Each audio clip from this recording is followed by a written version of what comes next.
Hi guys, it's me, Joseph Linderson again, and I want to wish every woman out there, every lady, a very happy, safe, and healthy Women's Month.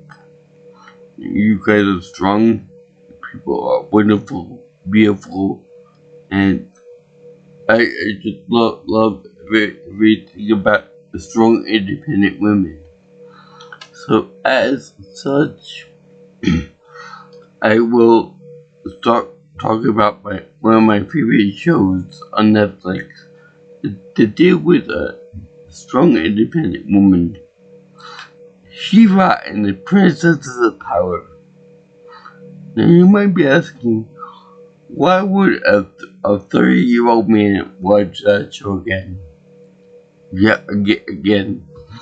And I say, it's a good show. I like it. If I can like My Little Pony, I can watch that with no problem either. Now, I should say that this shirt, even though it's not very feminine, it's still got some it's got a special meaning to me because it used to be my mother's, and she passed away almost 5 years from the end of March.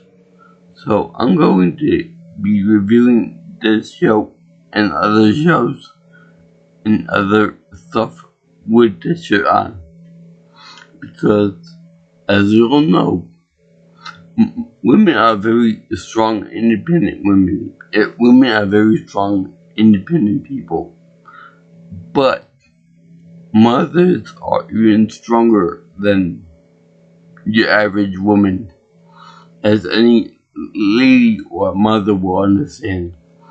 Because not only do they give birth to people like me and other strong women, but they also gotta deal with husbands and their boyfriends. And let me tell you something. That rings true for my mother, because even before she married my father, he was a handful and a half. So unfortunately, he was like that. And I'm sure you ladies understand how much of a bunch of pain it is. Anyway, I'm gonna be talking about the first season of this great show this month. I'm gonna get started on the second season of it. I probably won't finish it, but I might though, because this is one of the rare shows that is kind of like a ball in the fact that it's got 13 episodes for season 1, then season 2 had like 7 episodes to its name, then 6, then I think 13, and 13 again. So it's kind of weird like that. I don't know how many other shows follow that type of pattern, but I know that 12 or 13 is like the standard for an episode. Plus, they're pretty short at like 22 minutes a pop, so that's pretty standard for that. Anyway, this show is great because it talks about mythos that I've heard about, but I never got into that much. And that'd be He-Man and She-Ra. They're supposed to be related, like brothers and sisters. But the thing of it is that I don't know why you didn't actually put He-Man in this show, but it would cover this for me actually. They could have like a long lost brother or something like that, or like working on the other side of this big war and stuff like that. Or they could have him in like Stasis Pod or something. So they could work around, but I'm kind of glad that they didn't do that, because now we get to focus on just She-Ra. And I'm glad that they didn't do stupid like theme song like Shiva, Shiva, still powerful and all that stuff. So I'm glad that they didn't end up doing that because that would be a little bit embarrassing to do that. But yeah, this show is awesome. It's a real good empowerment show, and it shows that women are not only the good guys on some TV shows on support, but they actually show that women who you would think would be just for support and just for morality and stuff like that actually do fight a lot in shows and can be very combat oriented. And also it's children's first introduction to propaganda. And I'll get into that in a few minutes, but yeah, let me just talk about the animation for a minute. The animation is very good. It's very flash animation-esque. Remind me of a combination of a few things like remind me of well, the story remind me a little bit of the Sonic the Hedgehog cartoon series, the S01 cartoon series, as well as My Little Pony for the flash animation style and the relatively simple shapes and whatnot. Also, being obviously princesses and magic and characters with things like Bo, who uses a bow and arrow type thing, as well as Glimmer and Catra, and all those other people, and Dora as main character, among other things too. It also has like a kind of it really reminds me of Sailor Moon. Now, not the animated version of it, so that would be awesome, but moreover, like Sailor Moon, like the Americanized version of it. And now I'm not talking about the Cartoon Network version. I'm talking about the long time ago, back in the 80s, maybe 90s, they actually had a Sailor Moon that was drawn by American, in American style. So it kind of reminded me of that, like a Barbie-esque type thing. And speaking of anime, it actually reminded me a little bit of anime because all the characters have like a weird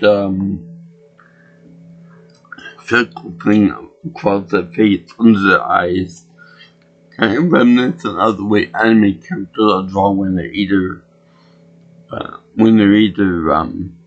blushing or drunk or they're in love with somebody, which is quite fitting, I think, for this.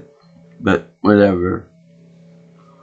So anyway, this show is like pretty cool because it shows Dora and Catra and various other people working for the Horde. Now, this is probably on in the episode. Yeah, by the way, this is episode number 1. The the Sword Part 1, and it's really quite interesting because we're not told about like you are the one. At least in the beginning, we don't get any prophecy or anything, but basically, Dora is a blonde girl, kind of like a valley girl almost, but they play her up to be like a warrior, like a very high class senior cadet wannabe, and she's being trained in the Horde army. So if I say it's not like Horde, but Horde army, and along with Catra, her buddy who becomes her, a special friend, if you will, later on in the last episode of S01, which is weird because in this show, back to animation styles, there is one episode where they do like a dream sequence where they show the characters in the show just like they do in the original E show, which is a very nice treat. For those of you who don't know about it. But I like Catra's design in this movie because when in like Catra, you're expecting a cat. You know, in the original version of the show, she looked more like let's say Elizabeth Olsen as the Scarlet Witch. That's how she looked more like a witch with, I guess, magical powers and stuff. But the thing is that in this one, she's more combat heavy. She's more like an anti-hero type character. Or she's clearly a villain, but she's more of a scandalous villain that like double crosses people. Anyway, they show her like curling up like a cat, and I'm sure she can probably do other things that cats can do very well. No comment on that, but she can also agile like a cat. She can. I wonder if she also stretches her arms like a cat, or if she uses litter box, for example, like cat. Also, this could be a very good introduction to furries for little kids. Anyway, to show her working for the Horde. Now, she's fighting against the rebellion in the version. Now, I don't know anything about the original She-Ra cartoon, other than she's just a female version of He-Man. Now, but I will say that this show, I mean, a little bit of a reverse of Ferngully, because in Ferngully, it's supposed to be that the fairies are supposed to be the good guys, keeping the forest pure and keeping it healthy and all that. And then you got the invading force with Zack being the good guy and stuff that switches sides over there. And he's like one of the mechanization like forester guys. Whereas in this movie, Adora is actually on the side of the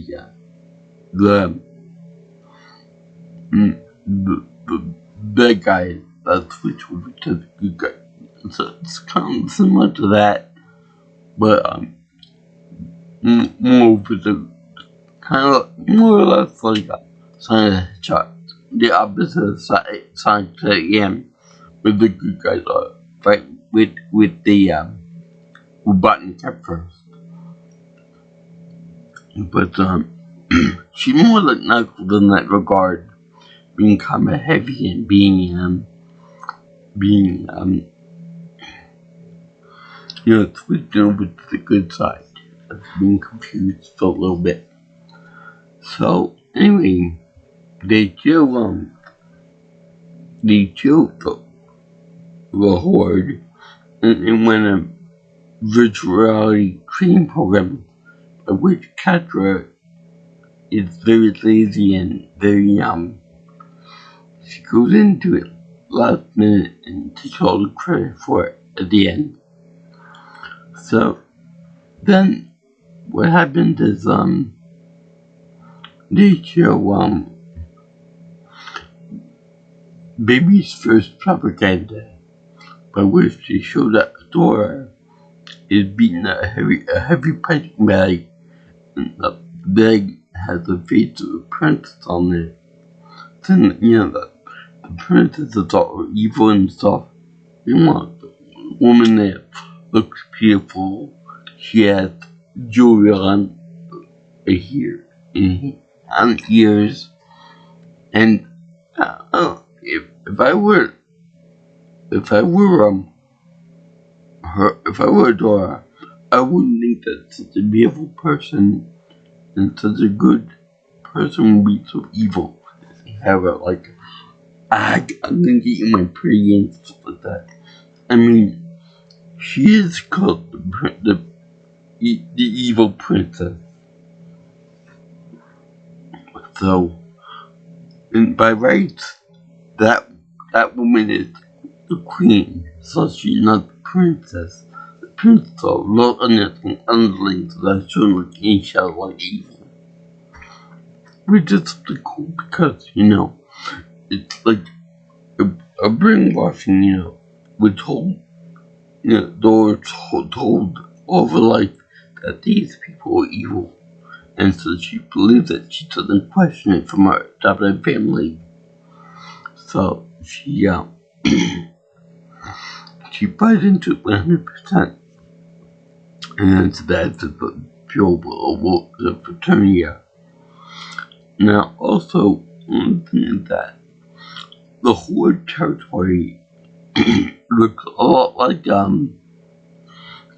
like what you would have if you have Robotropolis from Sonic at the end. Pollution, technology, technology running among and stuff, and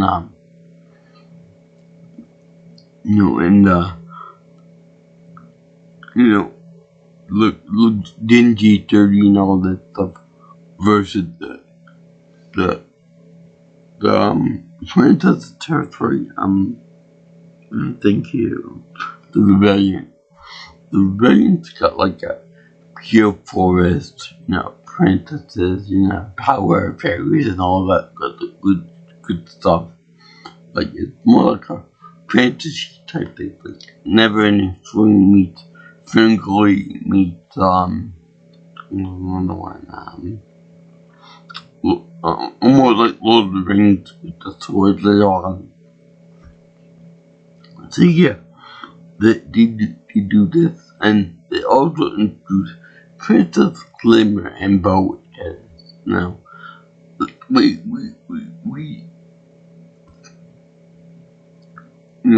assume that Bo is special and that he's a friend and all that to Glimmer. Now, he has a big heart on his chest, which to me, I thought that meant that he was gay. I'm not saying anything bad about gay people, but I'm just saying I think he was gay. Now, his fathers are gay. They live together, which is good representation. And he's also black, so that's also something else too. Now, the queen is very arrogant, very nice, very slim, all this other good stuff, but she has a British accent. Nobody else in the show has a British accent, so I don't know how that became Glimmer. And she ruled the ancient with like a not nine fists, but more of a kindness and stuff. Whereas Horde act literally was Horde rose with nine fists, like Robotnik, like Sauron, like any other fantasy bad guy, but he used technology and might rather than over magic. So anyway, let me introduce the Glimmer, because they do a very good job with that too. Now, I'm thinking that Glimmer is Latina because of her skin tone and because of she's very thick. And for those that's in the show, they know what I'm talking about. She's thick. and like jellyfish, and they end up getting into a fight with Dora, physical conflict over the sword that Dora finds in the wood, in Wispy Woods, actually. It's so funny because Wispy Woods is named for a bad guy who is sitting in Kirby Games. So, I'm surprised they don't see a whistling tree in there. But whatever. They show that Dora touching the sword after catch a lizard on a ship that kind of remind me of we were seeing Tron. So anyway, they show Dora getting into fight with the other two, Bo and Glimmer. Glimmer gets into an argument with her mother, the Queen, and she ends up running with like a teen drama type thing. Anyway, they show that Glimmer can teleport things, can teleport objects, can teleport people that will come later on in the show later on. Important stuff. But they show that, and then they show her actually beating the crap out of Dora with both help. Quite surprising because she got no real physical training to herself, and Bo is digits archery and stuff. Got no physical oomph to him. So they show him moving on and stuff, capturing Dora, and they actually manage to end and talk to her and try to convince her that the Horde's evil, and that the Horde destroyed everything. Whenever they go anywhere, they touch with the machines, go kablooey. So Dora doesn't know this. Now, many times when you have a conquering nation, that's what happens. When somebody comes in, sometimes the soldiers don't know that they're really fighting for bad purpose. So that's the show indicates that the soldiers don't have to know everything that they've been told. There's more so to it. So anyway, they get introduced to the sword. And the sword has like a mystical quality to it, I don't know which name it is, if they have, and she waves it up, and she just touches it, and she says, for the honor of great skull. Whereas with human, it was all about the power and power fantasy. I have the power. I guess it must be like a power versus diplomacy type thing.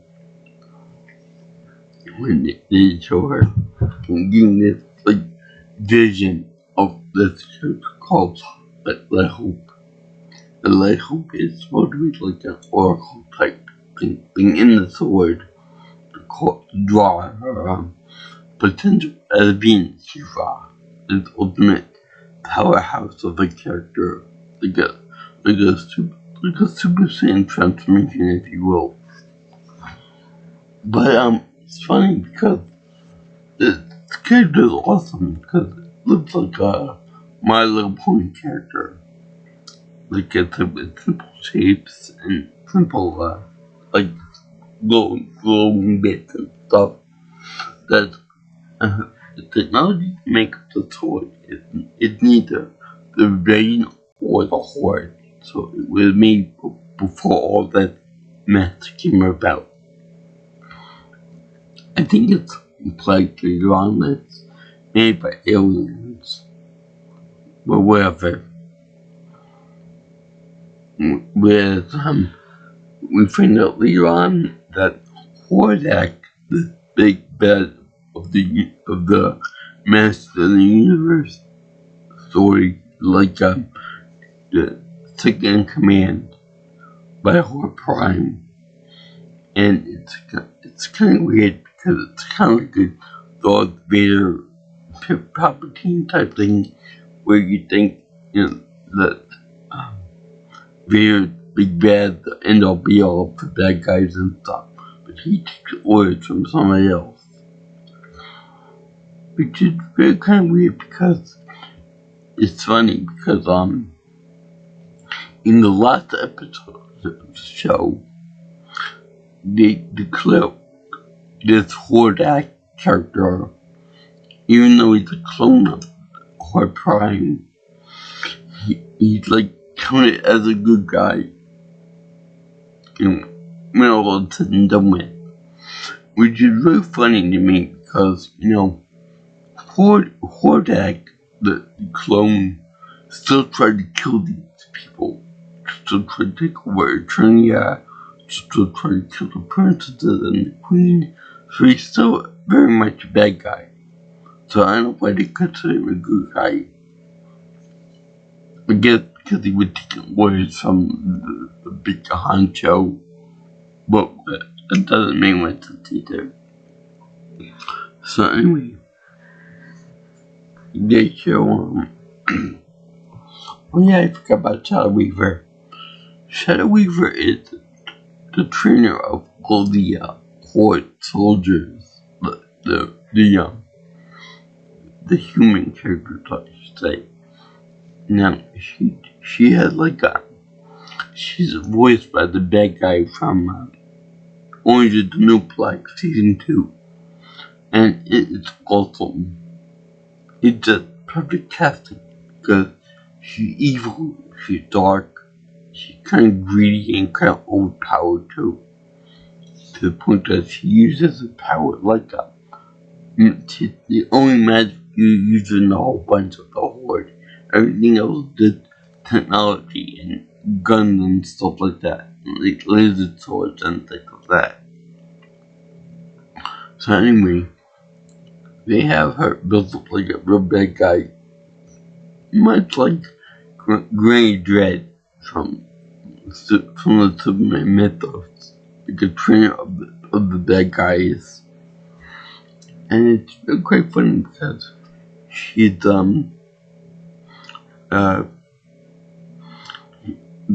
I love her hair in this because it's like a big almost like he's Hercules, it's black and it's wild and it's like a flame almost.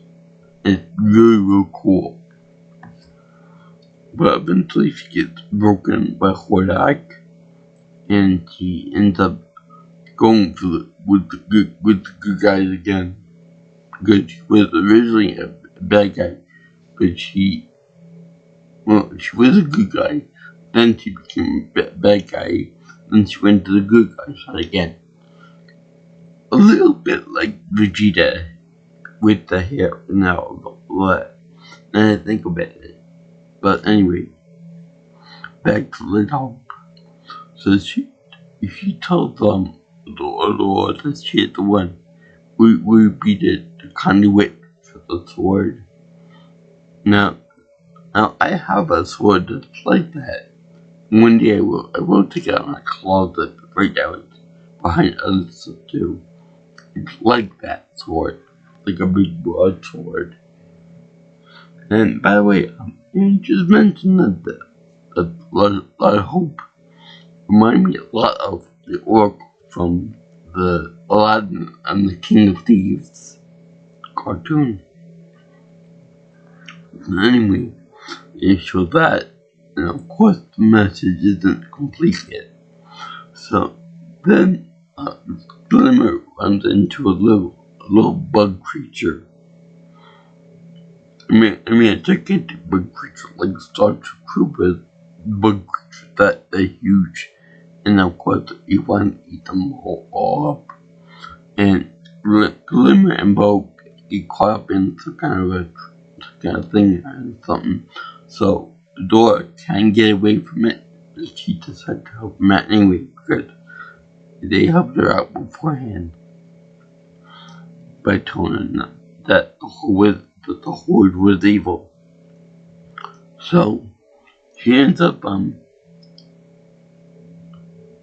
reading the sword very heavy, and the creature strikes the sword, and she transforms into a Shiva, the ultimate blonde goddess with a white, with more or less like a kid version of what we've seen in the other show from the 80s. So it's implied that this is her beginning, her origin story, and that each cartoonist moment when she gets older, when she develops as a character and as a woman, where this one more like a teenager type thing. So yeah, we see that, and then the bug ends up being nice to everyone after he said she's a force for pure good. That and the fact that she could probably beat its ass with the sword and with the hand strength and all that. So yeah, there are many questions that I brought up by this show. Like, what happened, say, like, Catra wielded the sword, or Glimmer, which really, I love what she did with her hair. It's brown white, but with sparkle underneath it, kind of like, again, like in the Kirby game, like, where they have the Nightmare, like with sparkles under his cape, like a mystical field and stuff. Also, for some odd reason, she has wings. Even though she can teleport, she got fairy wings. So basically, I want to plug them out. Like, like a hex that's what I do in Fungo, like, that's so easily detect. Anyway, I give this episode a happy paced seal of approval because it's introduced me to the ultimate Shiva show. It's the Shiva and the Princesses of Power. Now, it's funny because I watched the show, I kept thinking, well, what if these characters from Pokemon, what type would they be? I think Luna would obviously be fairy type, pure fairy type. Thor would be a fighting type, and when she transforms into She-Ra, she would be still a fairy, among other people too. And then they had the minor characters, and the other minor, like, the people, like, from, like the minor characters from, Full Metal Jacket or something like that. Yeah, like, the funny in certain episodes. They have one girl there with dreadlocks on it, so there's that. I thank you for watching the first vlog episode for She-Ra in the Princesses of Power, episode 1 for season 1, called Sword, the Sword, part 1. And it was a real fun episode to start. I just loved the whole mythos and anime style. So, if you guys like what you hear, want my videos, then would like, comment, share my video, or subscribe to my channel, or if you want to contact me by text or call me for any future videos or projects, you can call me on my number at 631-707-3707. And if you want, you can always meet me on Twitter at PeteMelsonPro if you prefer it. Also, my email at JJ's viewing channel at the gmail.com is active. So, peace out, my brothers and sisters. I salute every woman out there who's strong and independent. Also enjoyed the show. And aloha, guys and girls out there in the land. I'll see you in the next one.